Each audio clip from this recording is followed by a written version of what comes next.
നിങ്ങളൊന്ന് ചിന്തിച്ചു നോക്കൂ. നിങ്ങൾ ഇപ്പോൾ എന്തെങ്കിലും പഠിക്കാൻ തുടങ്ങുന്ന സമയത്ത് നിങ്ങൾക്ക് എല്ലാം വളരെ കുഴപ്പമുള്ളതായിട്ടാണ് തോന്നുക. അതായത് നിങ്ങൾ ഇപ്പോൾ ഡ്രൈവിംഗ് പഠിക്കുകയാണെങ്കിൽ നിങ്ങൾക്ക് സ്റ്റിയറിംഗ് എങ്ങോട്ട് തിരിക്കണം, അതുപോലെ ബ്രേക്ക് എവിടെ, ക്ലച്ച് എവിടെ, ആക്സിലറേറ്റർ എവിടെ, താഴേക്ക് നോക്കി ഭയങ്കര കൺഫ്യൂഷൻ ആയിട്ടാണ് നമ്മൾ തുടങ്ങുക. അതുപോലെ തന്നെ നമ്മൾ ഭാഷ പഠിക്കുകയാണെങ്കിൽ വാക്കുകളൊന്നും നമുക്ക് മനസ്സിൽ തങ്ങി നിൽക്കുന്നില്ല, അതുപോലെ ഗ്രാമർ കറക്റ്റ് ആവുന്നില്ല, മറ്റുള്ളവർ പറയുന്ന പോലെ നമുക്ക് പറയാൻ കഴിയുന്നില്ല. അതേപോലെ തന്നെ ഇപ്പൊ നമ്മൾ മറ്റ് ഏത് കാര്യം പഠിക്കുമ്പോഴും അങ്ങനെ ഭയങ്കര കുഴപ്പങ്ങളാണ് ഉണ്ടാവുക. അതിന് പ്രധാന കാരണം നമ്മുടെ ബേസ് മുതൽ നമ്മൾ കറക്റ്റ് ചെയ്യണം എന്നതാണ്.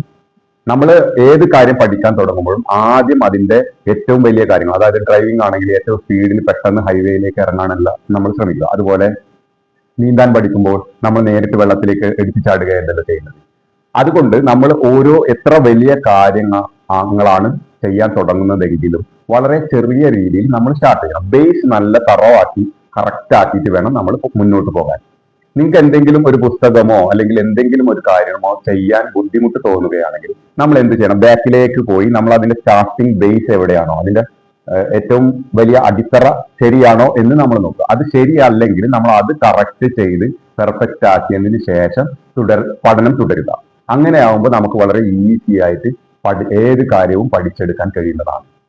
അതുകൊണ്ട് നിങ്ങൾ എന്ത് പഠിക്കുകയാണെങ്കിലും ഇന്ന് തന്നെ അതിന്റെ തുടക്കം കൃത്യമായി ചെറിയ ചെറിയ രീതിയിൽ ബേസ് കറക്റ്റ് ആക്കി തന്നെ പഠിച്ചു തുടങ്ങാനും പഠിച്ച് മുന്നോട്ട് പോകാനും ശ്രമിക്കുക.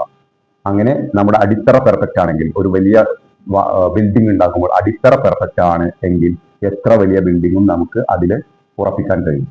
അതുകൊണ്ട് ഇന്ന് തന്നെ നിങ്ങളുടെ ബേസ് കാര്യങ്ങൾ എന്തെങ്കിലും, നിങ്ങൾക്ക് പ്രായമായാലും കുഴപ്പമൊന്നുമില്ല, നിങ്ങൾക്ക് എന്തെങ്കിലും ഇപ്പോൾ ഒരു ഭാഷയുടെ കാര്യമാണെങ്കിൽ നിങ്ങൾ ആദ്യം വാക്കുകളുടെ അർത്ഥങ്ങൾ, അതിന്റെ ഉച്ചാരണം, അതുപോലെ അതിന്റെ ഗ്രാമർ തുടക്കം മുതൽ പഠിച്ച് മുന്നോട്ട് പോവുക. അങ്ങനെ ഏത് കാര്യവും നിങ്ങൾക്ക് പഠിച്ചെടുക്കാനും ജീവിതത്തിൽ പ്രാവർത്തികമാക്കാനും കഴിയും. പോലെ ഒരു കാര്യം പറയാനുണ്ട്. അതായത് അടുത്ത നമ്മുടെ വീഡിയോ വരുന്നത് പണത്തെക്കുറിച്ചുള്ള നമ്മുടെ മിഥ്യാധാരണകൾ, തെറ്റായ ധാരണകൾ എങ്ങനെ മാറ്റിയെടുക്കാം എന്നതിനെ കുറിച്ചാണ്. അപ്പൊ ആ വീഡിയോയിൽ താല്പര്യമുള്ളവരെല്ലാവരും ഇപ്പോൾ തന്നെ സബ്സ്ക്രൈബ് ചെയ്യുക. എന്തെങ്കിലും നിങ്ങൾക്ക് ആ വീഡിയോ വരുന്ന സമയത്ത് ഉൾപ്പെടുത്താനുണ്ടെങ്കിൽ ഇന്ന് തന്നെ കമന്റ് ചെയ്യുക.